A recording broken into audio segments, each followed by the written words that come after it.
আমি সবসময় natural punishment বলে একটা কথাতে বিশ্বাস করি, চোখ বুজে বিশ্বাস করি, অন্ধবিশ্বাস বলা যায়।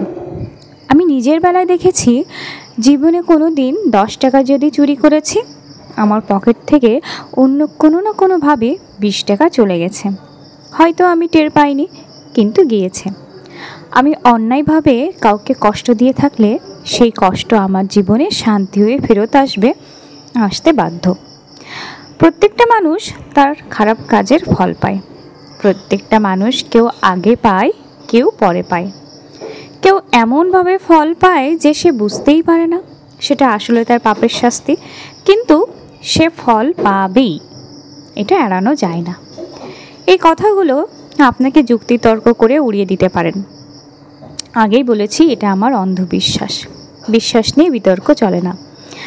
আপনি একটা নির্দিষ্ট দলের সমর্থক, তাতে আমার কোনো সমস্যা নেই। আপনার চোখের সামনে একটা অন্যায় হচ্ছে, অথচ আপনি সেটা নিয়ে নিশ্চুপ, নীরব।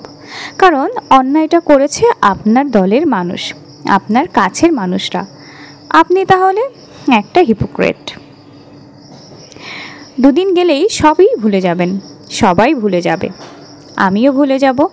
আপনি নতুন করে স্লোগান দিবেন, তদন্ত প্রতিবেদক নতুন তদন্তের প্রতিবেদন লিখবে, পোস্টমর্টেম করা ডাক্তার নতুন কোনো লাশের পোস্টমর্টেম করবে, বিচারক নতুন কোনো মামলার রায় দেবে। সবাই সবই ভুলে যাবে, কিন্তু বিশ্বাস করেন, প্রকৃতি কিচ্ছু ভুলবে না। প্রত্যেকটা অন্যায়ের ফলাফল সে বুঝিয়ে দেবে। যে হাত দিয়ে মিথ্যা রিপোর্ট লেখা হয়, যে আঙ্গুল দিয়ে ভুল রায় দেওয়া হয়, যে মুখে তালা মেরে আপনি অন্যায়কে প্রশ্রয় দিচ্ছেন, জবাব পাবেন। প্রত্যেকটা ফোঁটা রক্তের জবাব পাবেন।